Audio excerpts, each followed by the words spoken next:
Hello everybody and welcome back to Magna Carta 2. In the last video, we made it from Belfort Square all the way to the central part of Belfort, and our next objective is going to be to go through the Southern Army Outpost in order to get to Cota Mare, where it will hopefully be a little bit safer for us. After saving at the pillar and making any sort of changes that you wish to make, I would advise moving forward. We have a couple of walls to take care of that kind of stand in our way, which is a little bit pathetic because these walls are really not going to do anything to us, and they're definitely not going to stop us. We are getting dangerously close to the city. And I think what I'm going to do is I'm just going to skip these enemies, to be honest, because we just spent the last couple of videos fighting them and we're so dangerously close to the city that we might as well just skip them. One thing to keep in mind though is that you can see that the Southern Army is now fighting us as well.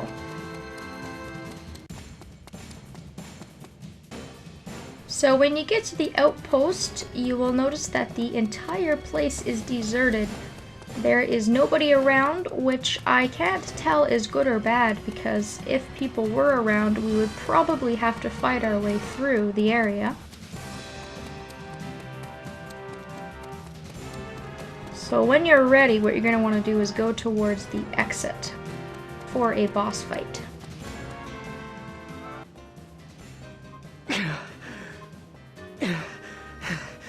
Juto, what should we do? It's all right. I can still fight. I'm sorry you were hurt because of me. It'll take more than this to kill me. Look over there. So that's that Sentinel's complete form, huh? If we can manage to defeat it, the way to Kotamare will be clear. For Juto's sake, we have to go soon! Hey, don't you croak on us yet. Once we get to Kotamare, I expect you to repay me for today, got it? I don't really think I owe you anything. Save the chit-chat for later. For now, focus on the enemies at hand. Yeah, we get it.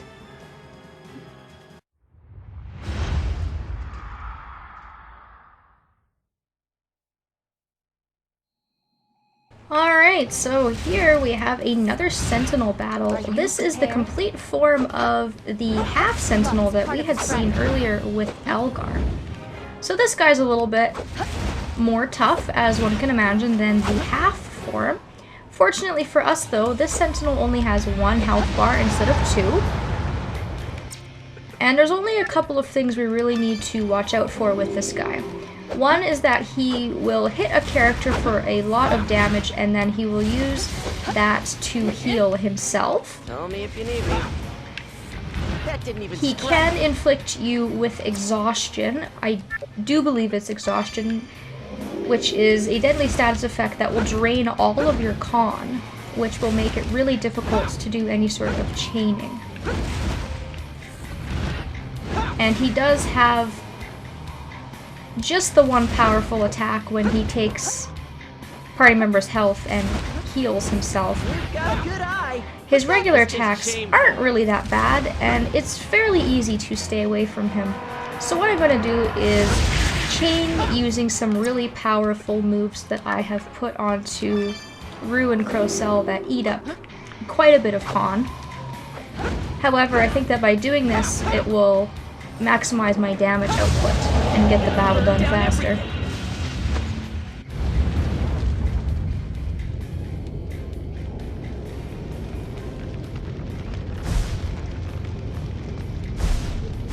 Spread the flames! It's the end!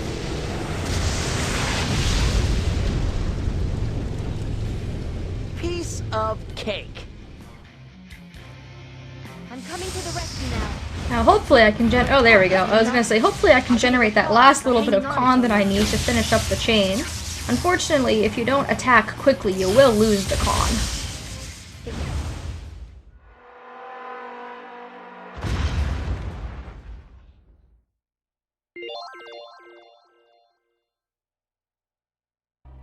We did it! Now we can escape from Belfort.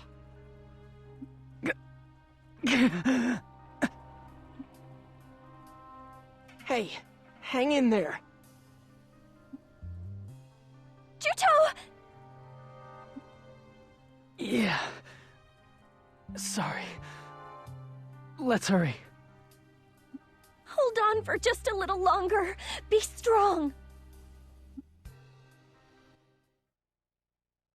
On that day, the world turned against us. We knew it was the price we would pay, but the reality of it was all too heavy to bear. What in the world is gonna happen to us now? Why did you deliberately let the princess go? You could have easily prevented her escape. If the fighting had continued unabated, the civilians who had evacuated would have likely suffered considerable losses. Had that happened, we would have been blamed as well. They react to losses suffered today far more than to a calamity that is yet to come. It is the predictable response of the foolish masses. Huh. I'm surprised that you would worry about such a thing as criticism. I take it you had a reason to summon even the refugees to the capital? Sacrifice the princess and the seedfall will stop. I believe the dramatic effect it had on the people was more than sufficient. Anyway, if they hadn't interfered, the ritual would have gone off without a hitch. So, what do you intend to do now? Ignore them. Even if she is left to roam free, the world will clamor for the princess to be sacrificed. Everyone places a high value on his own life. After all, humans are foolish creatures who can be so docile that they become nauseous when confronted with danger. Ah, so you have brought the people over to your side, and effectively turned the world against the princess. This lets you justify sacrificing her. Princess Rizafilda will be forced to make a decision. Does she simply turn a blind eye to the destruction of the world, or does she become the Magna Carta? I'm looking forward to seeing which one she chooses. Now that you mention it, I sense someone's will at work behind the seedfall in the capital. Perhaps I'm reading too much into it. About all those refugees from the capital who fled the seedfall, common sense tells me that Abazet couldn't possibly take them all in. Where do you suppose so many refugees disappeared to? You seem fond of drawing sinister conclusions.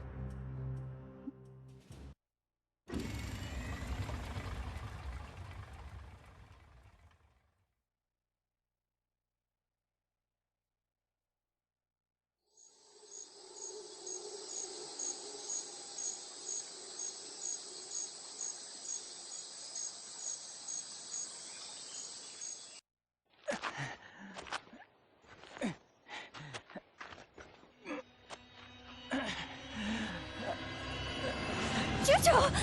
Juto, try to hold on! Quick, let's get to the village! What's the commotion? Chief, it'll take too long to explain. Let's just say that Juto is in bad shape, and we have to treat him right away.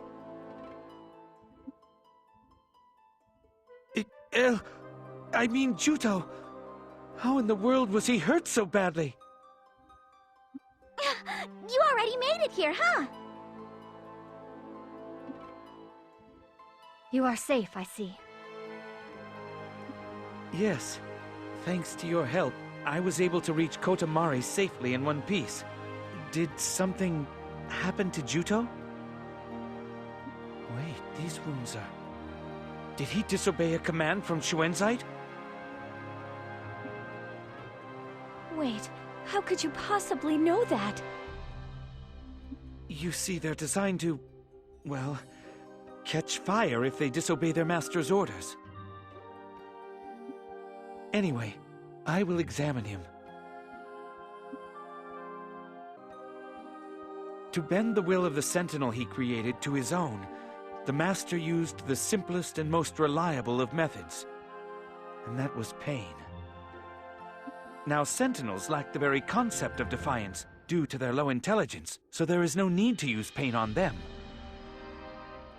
However, humanoid Sentinels are another matter entirely. They think, and possess a will that they can act upon. However, they share a trait common to all Sentinels, which is that if the Kamond in their body is destroyed, their life support functions cease. Spare us the lecturing, all right? Just tell us what his condition is. The Kamond inside of Juto is on the verge of breaking.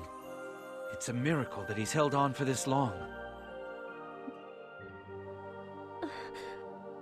What? What do you mean by that? Juto will cease to function soon. Really? Just as a human cannot survive if their heart is destroyed, Sentinels cannot survive if their Kamond is destroyed.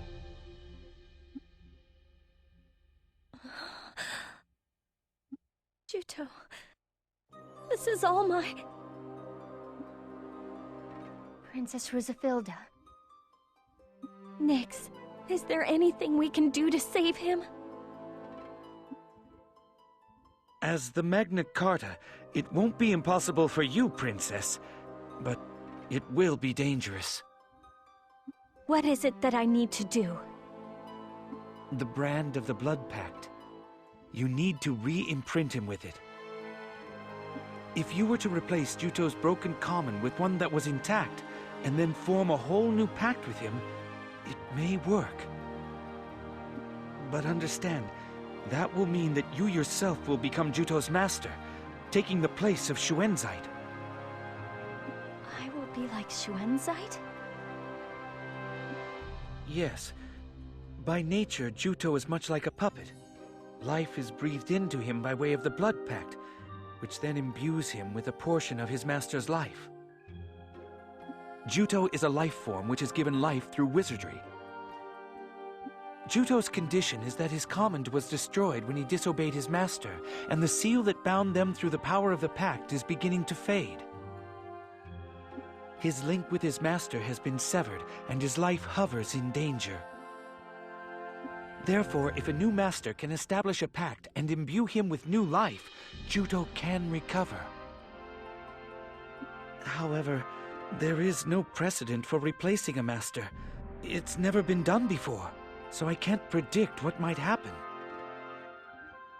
If there is a problem, if something goes wrong, then there's a chance you and Juto both might never wake up. Plus, I recall hearing that you held quite a grudge against Elgar, Princess. You did know that Juto was originally Elgar, didn't you? Yes. But the one I'm trying to bring back to life is Juto, not Elgar. Princess Rusafilda, do you really intend to go through with this? Can't stand by and let Juto die. I can see that your mind is made up. In that case, our first order of business is to find a new Kamond to replace the old one. Now for this, a regular Kamond won't work. It must be a Kamond of far greater capacity. Where are we supposed to find a special Kamond like that around here? Good point. I can't really say, but I do know that they can be found inside powerful monsters. Powerful monsters, huh? Maybe... Did you think of something? I've been told that a gigantic monster appears in the undersea tunnel every year at this time. A monster? Yeah, and it's scary enough that the chief band's going into the tunnel at this time of year. And they say that even the other monsters run away from it. Gosh, do you think that will work? A powerful monster like that might have a good Kamond. There's not much time. We'll have to see for ourselves. Yes, please hurry. Once you get the Kamond, come to the village entrance. I'll take Juto there and wait for you. Why there? You could use my house. The Blood Pact is an unusually dangerous spell. To imbue Juto with new life, the princess must first synchronize herself with his mind. She needs to completely sever his link with Schuenzeit, and then establish a new one to herself. However, when she touches Juto's mind, there is a risk of stirring up the darkness that lurks within him, and indeed all of us. What does that mean? Because she is forcibly carrying out a mind contact on an imprinted Sentinel, there's a possibility that the fear and anxiety in Juto's heart will be amplified and manifest in the real world. Such a thing is possible? If they manifest, what will happen? I believe that they will take the form of some type of monster, so I suppose they will appear in that form. That's why there is a risk that the Mare will suffer losses if we do this inside the village. Oh, you're right. Princess, are you ready to go now? Yes, of course. We will go look for a Kamond. Why don't we meet at the village entrance a little later on?